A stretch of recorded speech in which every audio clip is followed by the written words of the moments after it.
Good morning, everyone, and welcome to another edition of the Payroll Forum. I know having it on a first thing on a Monday morning is probably not everyone's idea of a great start to the week, but it was the closest I could get to the budget for hosting it. So, for those of you that don't know me, I am Kevin Waller, and I am an independent payroll consultant. And I founded the Payroll Forum back in 2019.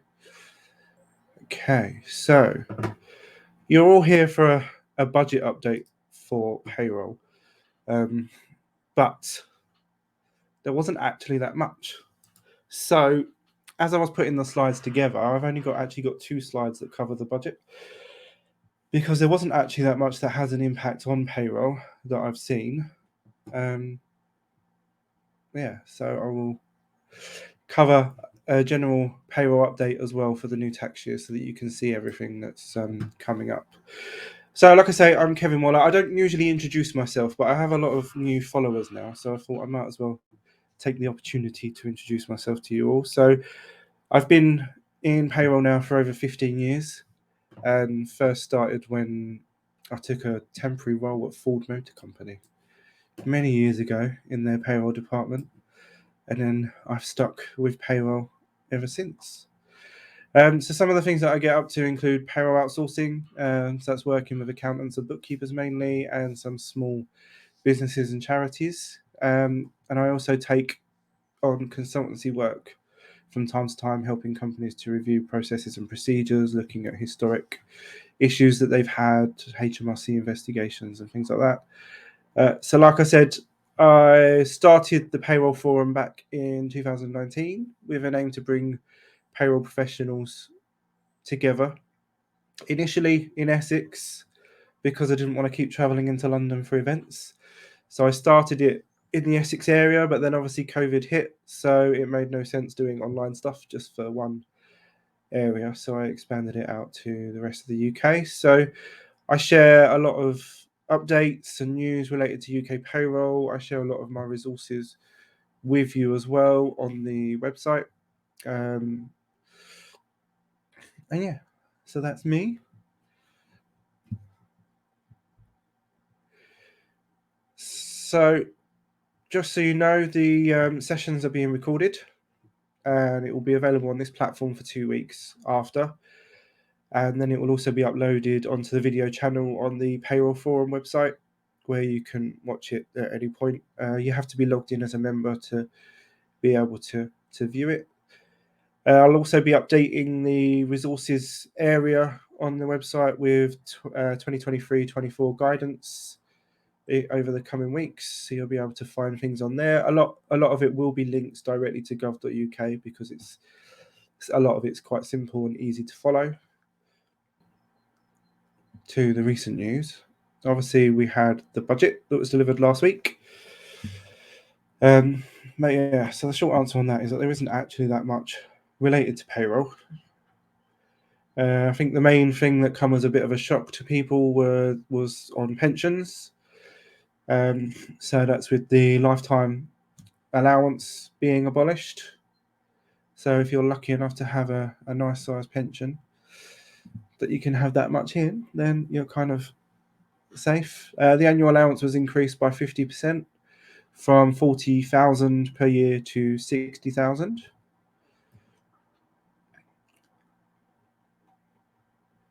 Oh yeah, so that was about it for that. So it's nice and easy.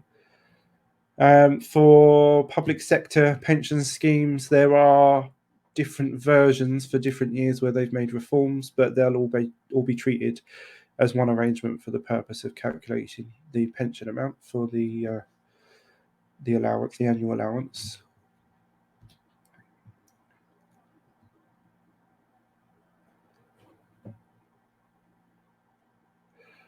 Okay, the other update that has a little bit of an impact on payroll is the new investment zones.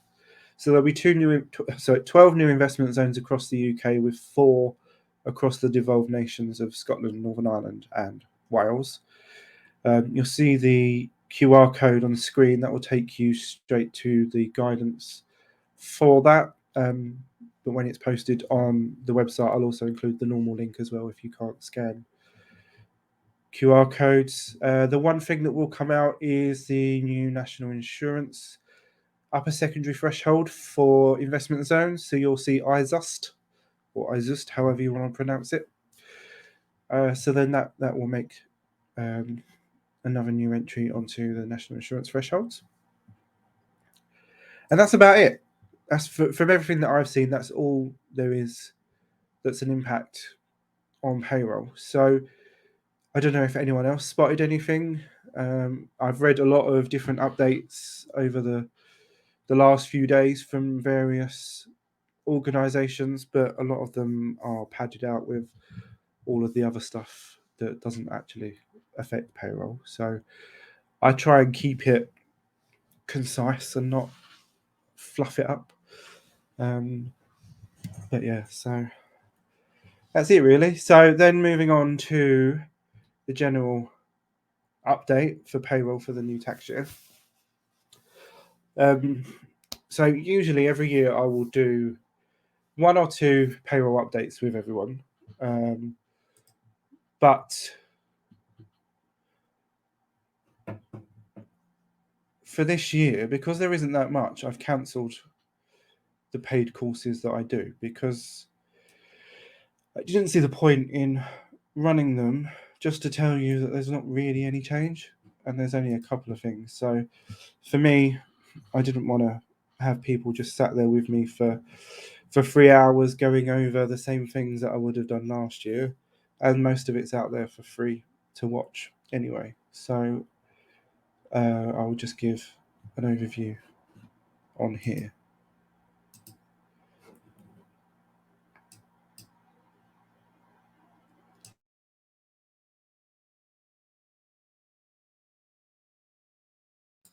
Right.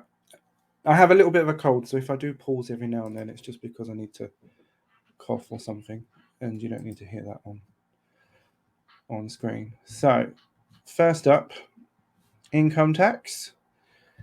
So obviously you'll all know the personal allowance is 12,570, and that's been frozen for quite a while. So that'll be frozen up until 2028 now. So this is where it comes in that it just makes it so easy. So that gives us obviously the personal allowance of 12,570. That gives us the normal tax code of 1257L. There's no uplifts, so nice and easy for the start of the new tax year because there's no change. So obviously you still have the monthly threshold of 1,048, and that's all you get. Jess, no, it's not man flu. I don't do man flu. I am fine. I'm still functioning. It's all good. But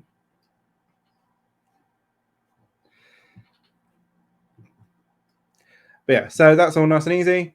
Same tax code, same threshold. That's fine.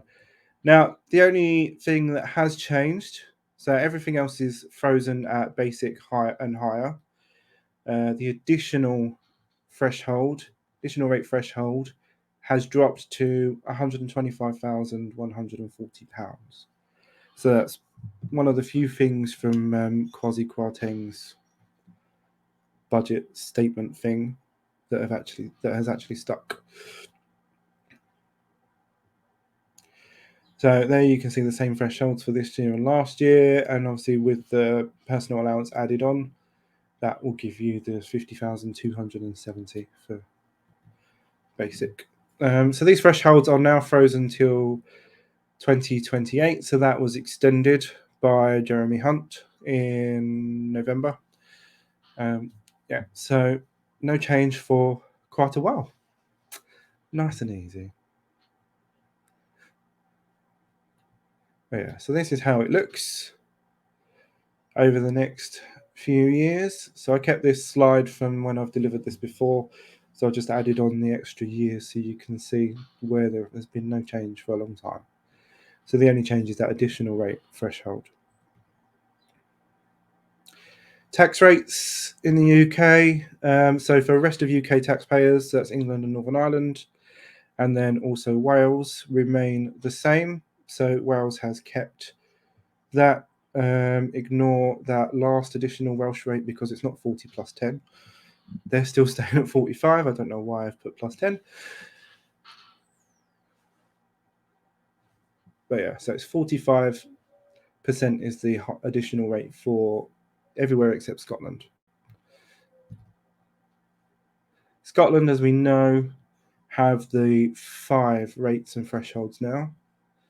So they have largely remained the same. They've just matched the rest of the UK with the top threshold being reduced. But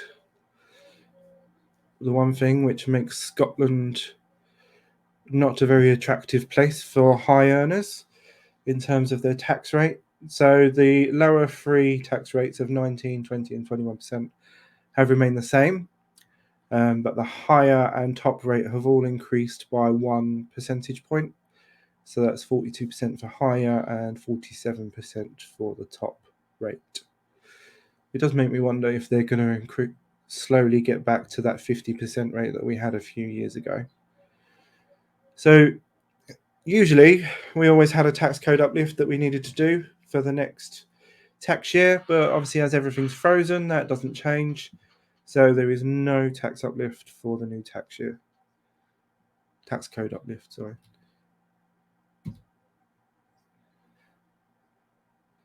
Allowances. So marriage allowance stays the same, as that's a percentage of the personal allowance. But the blind person's allowance has increased to £2,870 per year.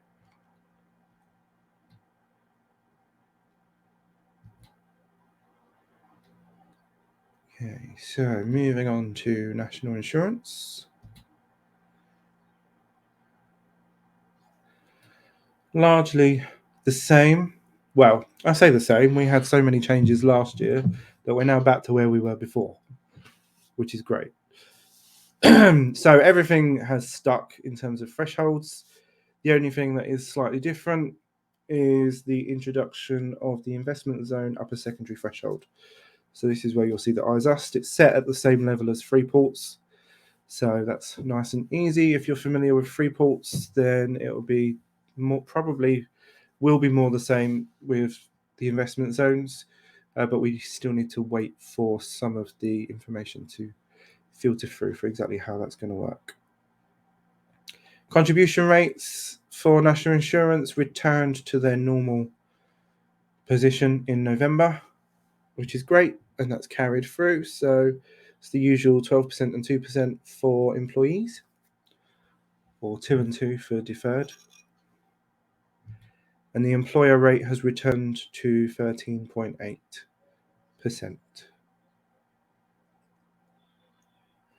See what I mean with that above bit down there where you've got too many letters now? UEL, UST, AUST, FAST and ISUST. This gets a bit too long. Table letters. We had the new table letters that were introduced in the current tax year. So the V for veterans and Fizzle for Freeports. I haven't been able to find anything about new letters for investment zones just yet, but I imagine there probably will be. So we just need to wait and see what they are when they come out.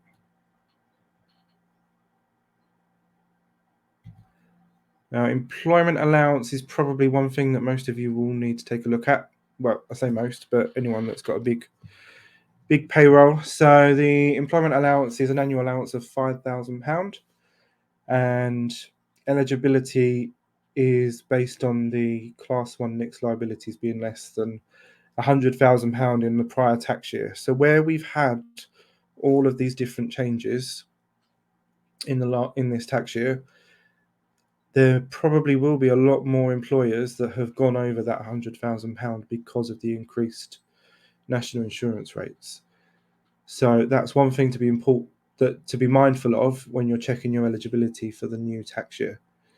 And also remember, this is something that you need to activate every tax year on the EPS. So you need to submit that tick and answer the questions on your EPS every year that you're going to claim employment allowance. It doesn't carry forward like it used to.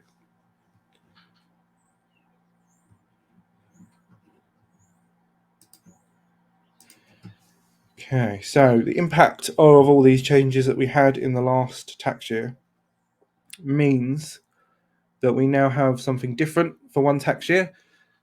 We have blended rates for directors' national insurance and P11Ds. So for directors, their threshold became £11,908 that most people use for the year. So that's made up of 13 weeks at £190 a week and 39 weeks at £242 a week.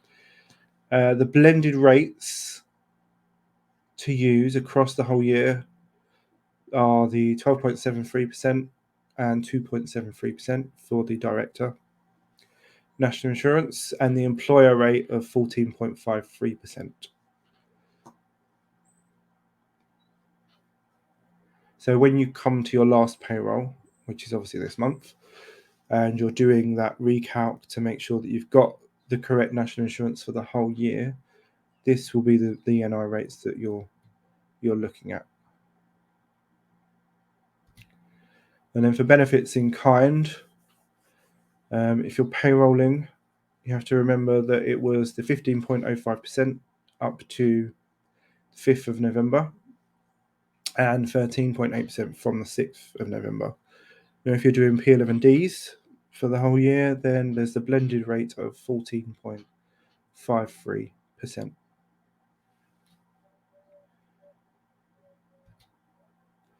Some other things to remember: the paper format has been withdrawn. So now P11Ds have to be submitted online or through software. So they can be submitted on your business tax account for up to 500 P11Ds. Why you would do that many on the business tax account, I don't know, because that would just be a pain. You'd need software for that many. A new online submission service will be launched for any amendments. I haven't seen anything for that just yet, but I'd imagine that will come out by the time we get to July. So you won't be submitting paper forms for your amendments in future. And if you are going to register for payrolling of benefits, you need to do that by the 5th of April, because they're not going to accept any informal arrangements going forward. So make sure you get that done by the 5th of April. And you'll need to do that if you are providing services to your clients. Then I think it's still the case that you need to do that on the client's login.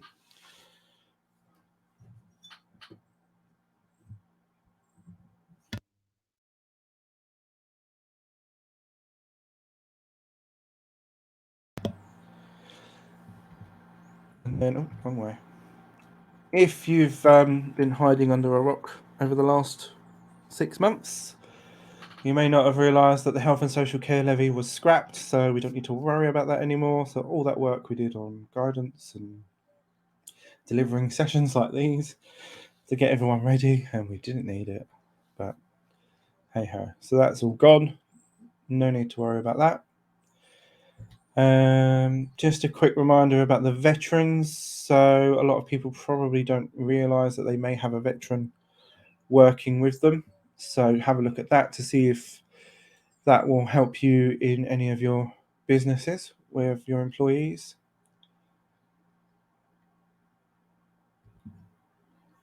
Apprenticeship levy stays the same, no changes with that. So it's the 0.5% of the pay bill with the £15,000 annual allowance. Okay, the starter checklist. There was a new version released on the 3rd of October last year. It's spread over 3 pages, and it looks fairly different. The student loan questions have been revised, so it makes it a bit easier. Because I think most people filled it out incorrectly anyway because of the way the question was on the old version. So make sure you update any versions that you've got saved, or if you're using your own version of this form, then have a look to see if you can make any changes to your version to make it easier for people.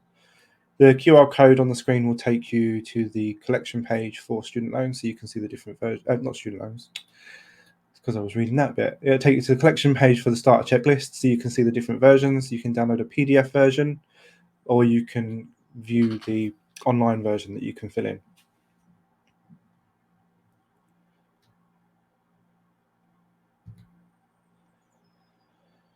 Okay, statutory pay and leave. So in September, CPI was, 10.1% or something? So that's what has influenced these increases for statutory sick pay and the family-related pay. So statutory sick pay increases to £109.40 per week. And also April last year, we had the new digital fit note that came out as well, didn't we? So you can have different versions. Family-related goes up to £172.48 per week. So that's all of these statutory maternity pay, statutory adoption pay, shared parental pay, statutory paternity pay, and shared parental bereavement pay. So there's a lot.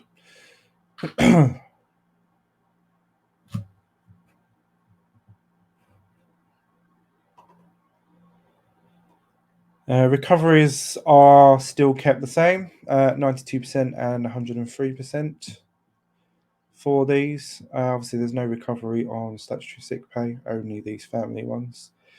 And the small employers relief threshold stays the same at £45,000. National minimum wage. So this is quite a significant increase this year.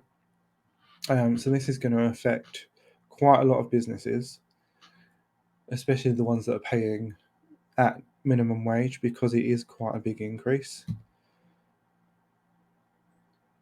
So these are the new rates that we have. But despite what a lot of people post on social media, and where they're writing shorter versions, they'll say that the minimum wage increase applies on 1st of April. Well, it doesn't. It's the first pay reference period beginning on or after the 1st of April. So that's an important thing that you need to remember. So if you have something that's different from the usual first of the month to the last of the month, say, 25th of March to the 24th of April, the national minimum wage wouldn't come into force until the payroll that covers the reference period 25th of April to the 24th of May. So then don't forget the national living wage dropped down to 23 and over. So from April, that will be £10.42 per hour. And as you can see, going up from £9.50 was quite a jump. 21 to 22 years old, £10.18. 18 to 20, £7.49. 16 to 17, £5.28. Apprentice, £5.28. And the accommodation offset is £9.10.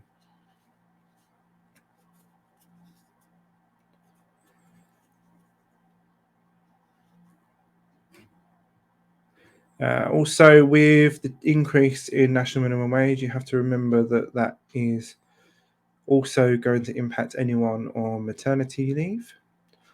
So you need to do an alabaster calc for those people as well. In July at the Client Payroll Expo, I've got somebody from HMRC coming along from the National Minimum Wage team to talk to us about national minimum wage compliance as well. So that would be quite a good session to join. Moving on to student loans.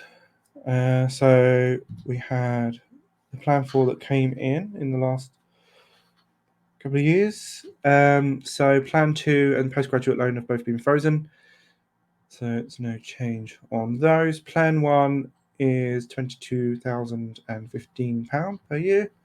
The threshold, sorry, percentages have all changed the same. It's just the thresholds on Plan 1 and Plan 4.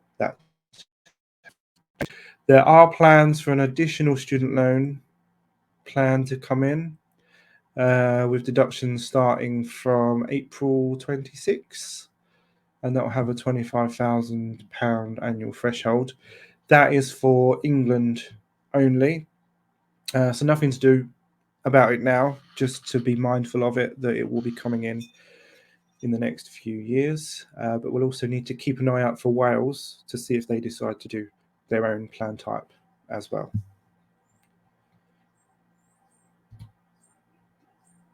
Moving on to pensions. No change in the thresholds, so it's another freeze. And remember, there is no link to the national insurance LEL and UEL anymore. So it's different to those thresholds, whereas it used to mirror them, so it used to be easy to remember.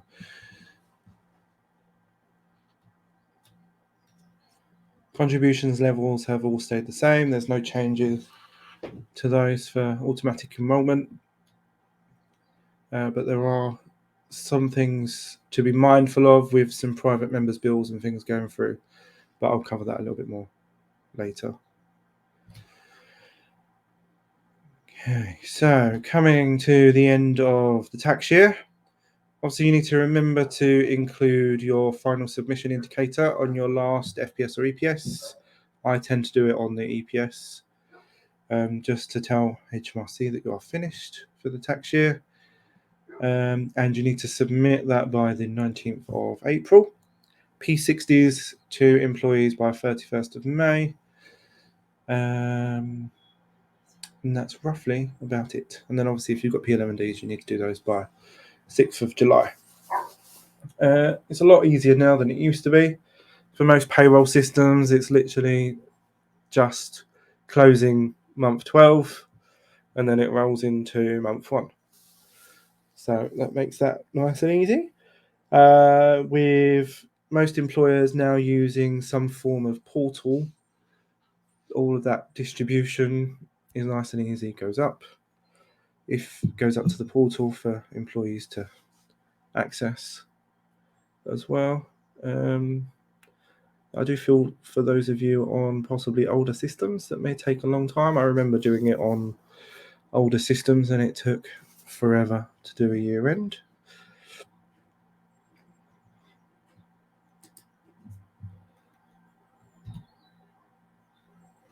Okay, employment law. So the employment law payment awards, so this is mostly the value of a week's pay for redundancy, and also guarantee pay. Guarantee pay is UK-wide, so that's £35. And I've actually used that once for one place, and I'd never used it before, so I've never seen it since. Value of a redundancy pay is different for Great Britain and Northern Ireland. So in Great Britain, it's £643 a week and £669 a week for them. And the maximum compensatory awards, which most of you probably don't care about, but they're different as well. So this is where devolution comes into play, and it's quite obvious because employment law is devolved to Northern Ireland, so they are quite different. Gender pay gap reporting. So those are the dates for those. Obviously, if you're in public sector, yours is coming up pretty soon. Private sector, yours will be in April. We have an additional bank holiday coming up on the Monday, the 8th of May, to celebrate the coronation of King Charles III. So as we had with last year, we had the 2 extra bank holidays, one for the Jubilee and the other for Our Late Majesty's state funeral. You need to check the wording of contracts to understand any obligations for the additional day. And obviously there's no automatic right for that additional day off. So some employers will just blanket give the extra day, and that's fine. makes it nice and easy. But then others will question it, and it will all come down to the wording on your contracts of employment.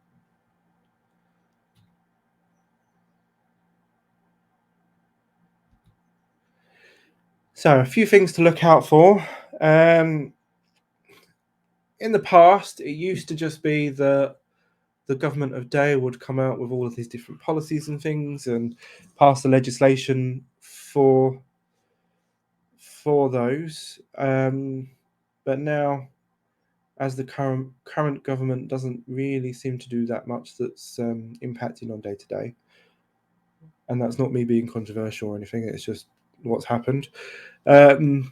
We seem to be relying on a lot of private members' bills for some of the things that are coming in, and the government have backed some of them. So we'll have the flexible working bill, which has come from a Labour MP. So that would make the right to request flexible working a day one right. So that bill received the backing of the government in October. So we'll need to wait and see the proposals that come out for that as to how that's implemented. We have that retained EU law, which is one to watch because obviously it has that date at the end of this year where it will put an end to the status of the retained EU law that we have under UK law. So that can affect so many different things like holiday, TUPE, working time, discrimination law, equal pay. So hopefully somebody sensible will do something about that and extend the deadline so that it doesn't all fall away at the end of the year.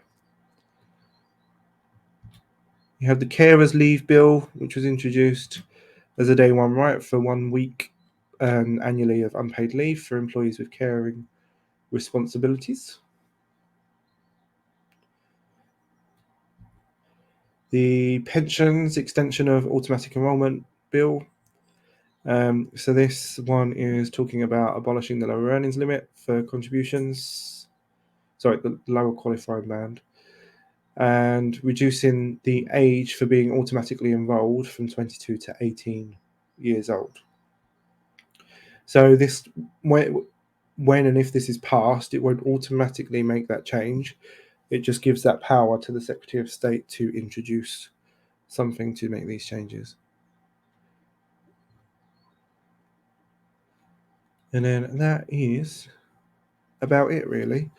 One other thing I thought I'd just add on is about making sure that you look after yourselves. So obviously I talk to a lot of people and I hear people are in different states of mind, mental well-being, general health and stuff. And as much as it's great that you all do your jobs and keep people paid, you need to make sure you look after yourselves as well. So there's some resources on there. Global Payroll Association have done some great masterclasses in association with, I've forgotten the name, I should have written it down. But there are recorded webinars on there about managing stress in the workplace, things like imposter syndrome, which I get myself massively. But that was a great webinar just to watch because it helps you think about things in a different way. And we all have our off days. We all have low days, high days.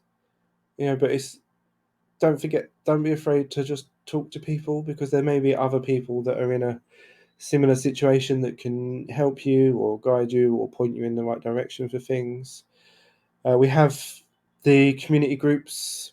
So we have the WhatsApp group that Jess has mentioned, and I've put that in the link to that in the main feed. So you can just click on there and join. It will take you to the main community page first, and then you can ask to join one of the in-house ones or the client payroll group. So I decided to keep them separate because obviously they cover two different sides of the whole payroll spectrum. So the link to it, if you go to the top of the screen where it says feed, I've put the link in there.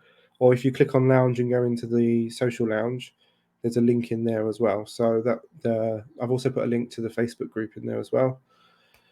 So you can go on there. If you know of any other resources for helping to look after yourself, then please feel free to share them in the chat for everyone as well. I know I benefit massively from talking to people, especially as I'm at home on my own most of the time.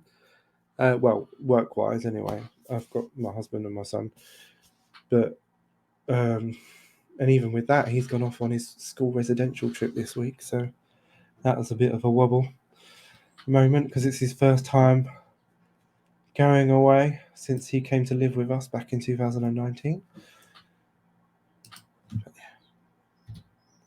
Okay, so some of the events coming up.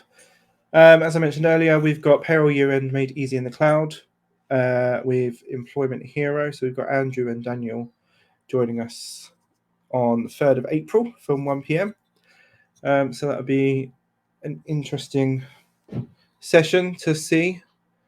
So it's not just about their software, so it'll be going over tips for ending the year as well. So it's free, obviously, to join. So come and sign up for those. If you just go onto the Payroll Forum website, you'll be able to click on events and go and register there.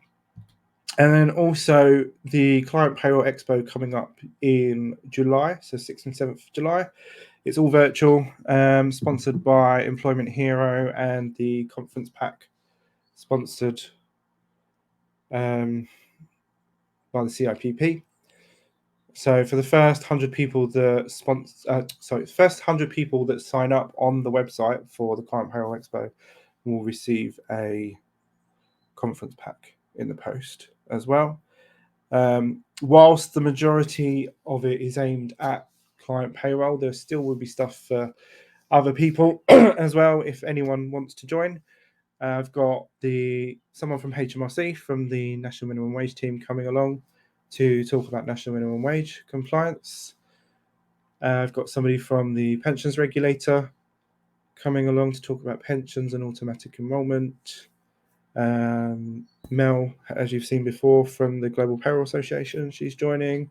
Ian Holloway, who's always very popular, he'll be joining, and then there'll be others as well that will come on and join.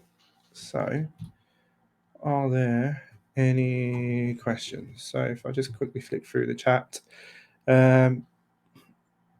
Beata, I hope I pronounced that correct. So the email that you received was the payroll update one. Because I cancelled it because it would be difficult to put together 3 hours worth of stuff to update you for the new tax year when there isn't actually that much to change.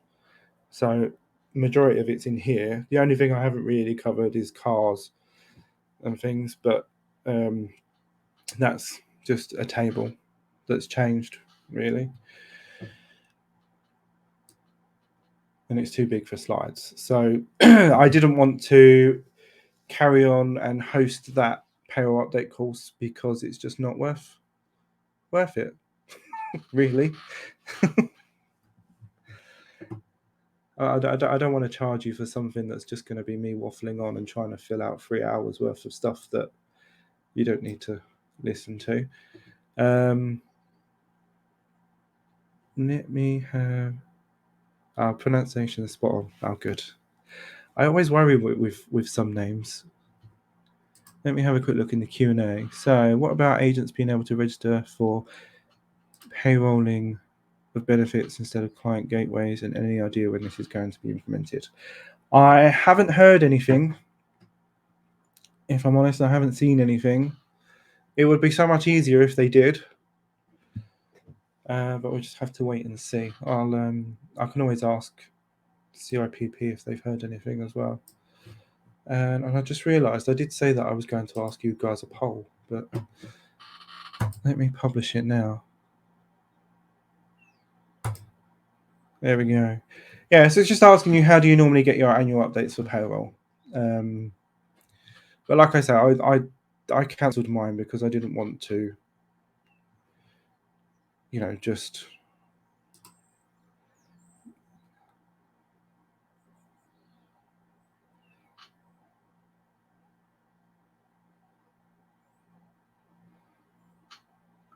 So what have we got? For those of you that have gone to a paid for payroll update, have you had any this year?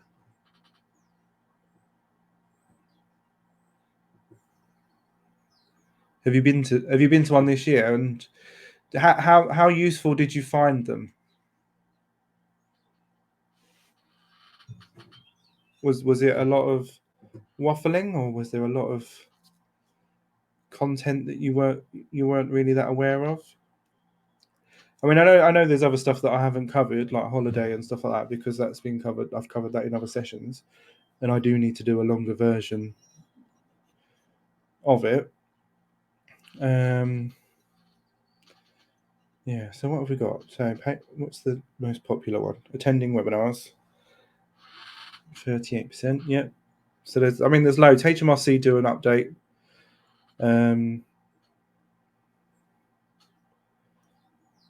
Yeah, so HMRC do an annual update, and they do updates for individual topics as well.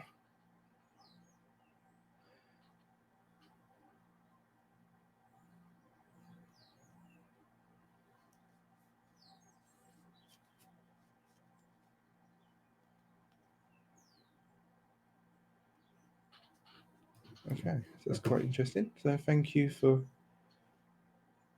doing that. Just trying to see if I've missed any questions in the chat. Let me see, just in case. Yeah. Yeah. So one important thing that I will say is a lot of this stuff with payroll. Don't beat yourself up if you don't remember it all, because it's not, for me anyway, it's not about what you actually remember.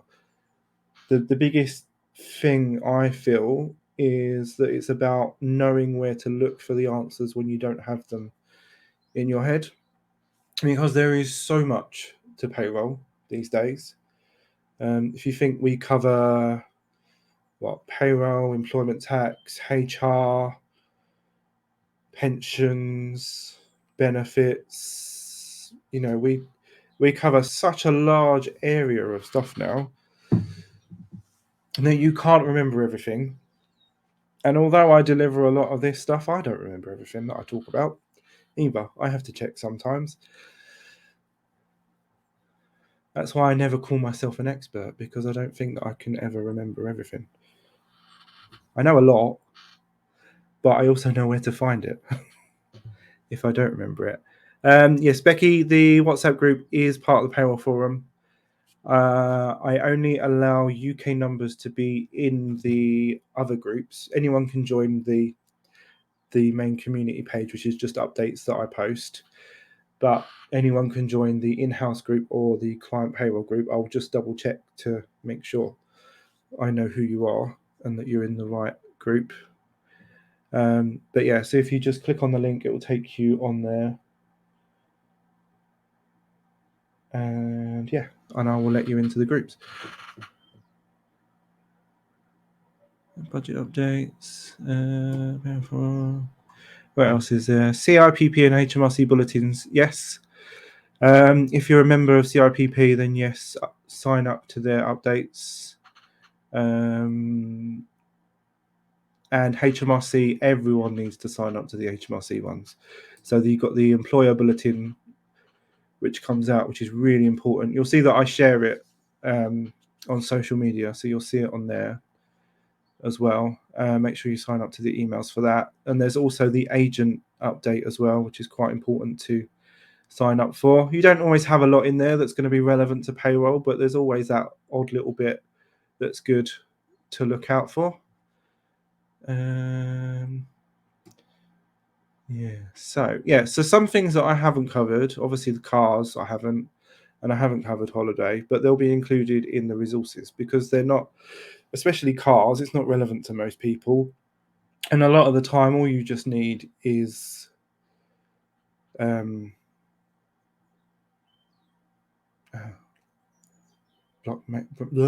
brain's gone blank. All you need is that new table. If you're doing cars, that's about all you need a lot of the time. Sam, is there a way to join the group without downloading WhatsApp on your PC? Yeah, you should be able to log in fine on your phone.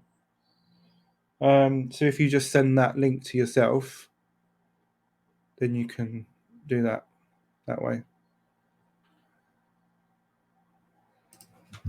So, I'm clicking on the wrong thing now. Okay, so if you want to get in touch with me, then you can find me on LinkedIn, or you can visit my business website, Your Payroll Team, if you want to get in touch for anything like that. Or on the payroll forum, there in the bottom right hand corner, you'll normally see a chat box. You can message me on there as well, and that will be fine. Yep, and that's it. So I'm going to end that. I will come and say hello on screen. So the only thing about me being slightly ill is that I'm very red. It's not sunburn or suntan. Let me just copy this WhatsApp link for you, and I will stick it in the chat. But yeah, just send it to yourself. Get it on your phone, and then you can log in on there, and it should work. My phone is off at the moment, so as soon as I see it, I will. I'll go in and do it because I have to make sure I turn things off because there's a lot of distractions here. Like Alexa normally interrupts me when I'm doing things like this, so I have to unplug her so that she leaves me alone. So that's it. I hope you're ready for the new tax year. It's quite simple, really, quite easy. I try not to waffle on with these things because, like for me, in years past when I've joined things about updates, I get bored, and I don't want you guys to get bored either. Some of it is boring. You can't make these numbers jump out at you, no matter how many different colors I use or animations and things. So these will. So this recording will be available straight away as soon as I end this session. So you'll be able to watch this back anytime you want. Once I've had a chance to edit it, it will also be on the Payroll Forum website on the video channel. And then I will update the resources page with stuff for the new tax year. So normally I'll put these slides on there so you can access those. There will be a tax facts card that I've done, but there's also loads of other free ones. So you'll be able to get those as well. The ones that can be accessed easily without having to log in, I'll share those, but then there are some that you have to log in. I will share links to HMRC for the different pages that you'll need, so you'll be able to see them there. And anything else I can think of, or if there's anything you think you may need or something that you want to share, then let me know and I can put it on there. I'm quite happy to share anything that's free and easy. So that's it. Thank you. I will pop over into the social lounge for a little while and have a chat if anyone wants to join me in there. If I've missed any of your messages, then I apologize, but just feel free to send me a message on LinkedIn or email or something, and I'll go through them on there. And I will speak to you all again soon, and have a good week. Bye.